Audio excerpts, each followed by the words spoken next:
Now, I'm not like that judge that's in Atlanta that had to put folk out because all of us look alike this morning. Can I get a witness? You need to stop taking up for these little rotten children. If they're out there selling drugs on the street, those rascals need to be locked up.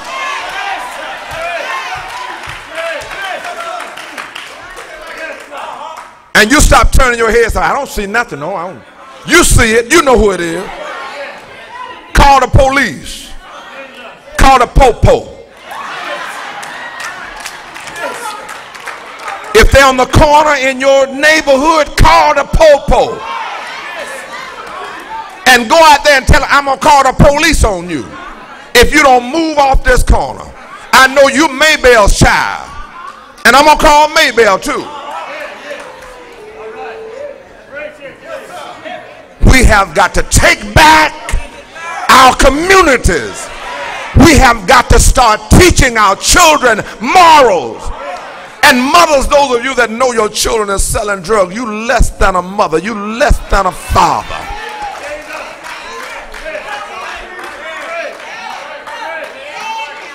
To know it. And then when they bring the money home, say, I don't know what they're doing. He bring me something. You know where that rascal getting that money from.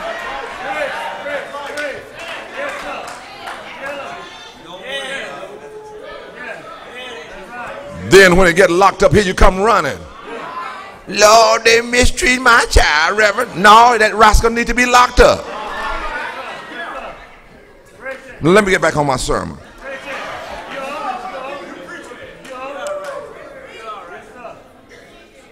One of their problems, one of Judah's problems, they had turned from the Lord. And they had not repented. And my brothers and sisters, that's our problem. We had, some of us have turned from the Lord. If you don't believe me, at one time when I grew up, everybody that I knew of in my neighborhood on Sunday morning was getting up, going to somebody's church. But now you get up, you see them hooking the boats up to the truck. They're putting the golf clubs in the back of the car. They're getting the tennis rackets, going out playing tennis, playing golf. Talking about what is your handicap? I can tell you what your handicap is. Your handicap is you need Jesus.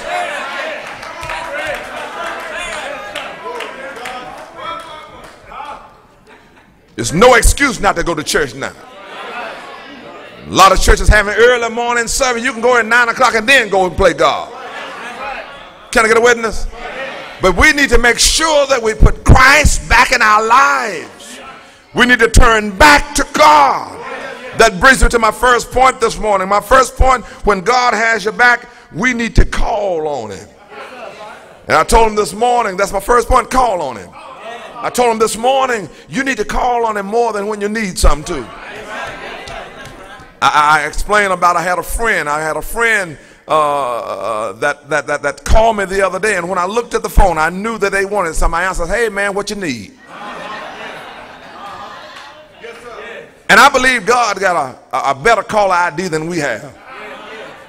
When we get ready to call on him, when we get in trouble, when our utility bill is due, when our car note is due, when we need some food on the table, when our children are in trouble, when our husbands acting the fool and our wives acting the fool, here we go, Lord have mercy, Lord, here I am.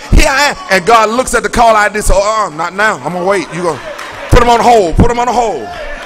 They didn't call me when the sun came up and thank me for that. They didn't call me when everything was going all right. So, no, put them on a hold. Put them on a hold. Let them suffer a little while longer. Let the devil have more. Can I get some help? I believe God has a sense of humor. And I believe God does that sometime to bring us to our senses. Can I get some help in this house? God wants us to call on him. Not just when something is wrong, but call on him when everything is going all right. Can I get a witness? Oh, my brothers and sisters, when God has your back, and God has our back. I want to tell you this morning, you can't depend on friends and family to have your back. Some of them will be with you as long as everything is all right. I told a story this morning about a cousin of mine that when I was in school growing up, my sister was 8 years older than I. So I really didn't have any brothers, and the only time I had to fight with was my sister. But my sister had graduated from school, and I was still left there by myself. Now, my sister could fight now. She would help me fight, but she had gone from school. So I had to take one of my cousins by the name of Jimmy. I said, Jimmy, I said, now we're going to stick together. I'm like, yeah, cool, we're going to stick together. He was sort of tight-tongued. And then one day a bully came up before me, named Jackie Cofield. He came up and he said, I'm going to get you. I said, all right. I said, Jimmy, I got Jackie said he going to get me. Can you help me? He said, I got your back, cool. We're going to do it. I'm going to be with you. All right, we got in the lunchroom. We got ready to eat lunch, and Jackie was talking over my food, not respecting me. And Jackie stood there, and he was just talking. And I said, oh, I got my cousin with me. We finna do it now. We finna do it. And I grabbed Jackie, and I said, Jimmy, come on, Jimmy. It's on you, cuz. It's on you.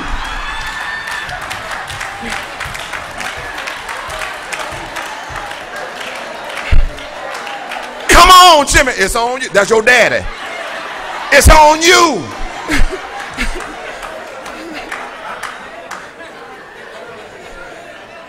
They won't have your back. I had to fight all by myself. And he was a strong thing too. But God was able to help us make it through. We fought so long till Jackie got tired and gave up.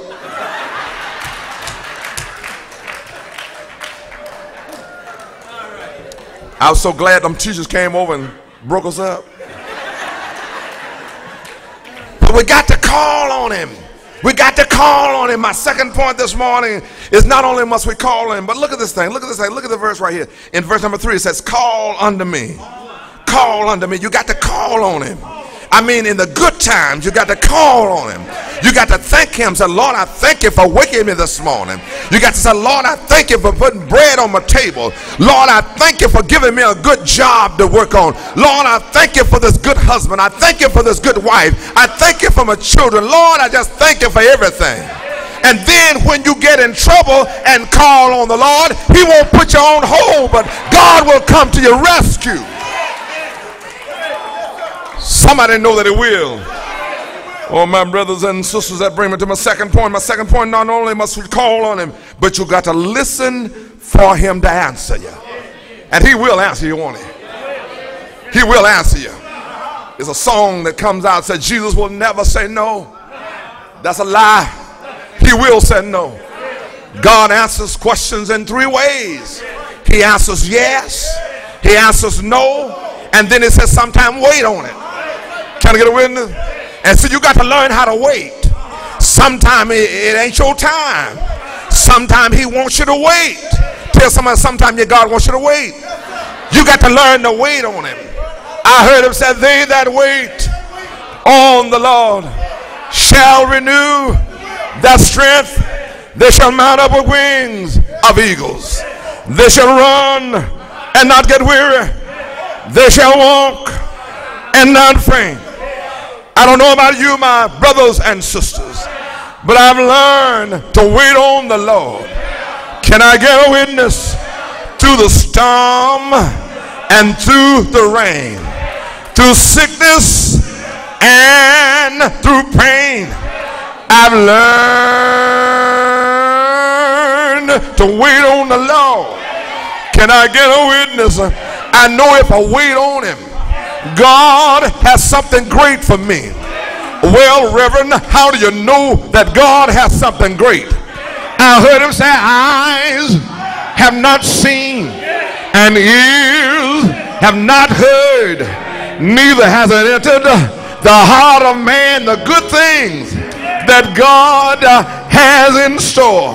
You ought to tell somebody, say, hold on a little while longer. God got something good waiting on you. Can I get a witness? Well, you got to wait on him to answer. You got to wait on him through the storm and rain. You got to wait on him through sickness and pain. God will, I said, make a way for you. Won't he do it? You ought to tell somebody, say, wait on the Lord. Wait on the Lord. God will show up and show out. I said, won't he do it? Well, my brothers and sisters, I see in verse number 3 it says, and I will answer thee. I stopped by to tell you, he will answer. Won't he do it? Tell about 3 folks say he gonna answer your prayer. Yes, he will. Somebody's been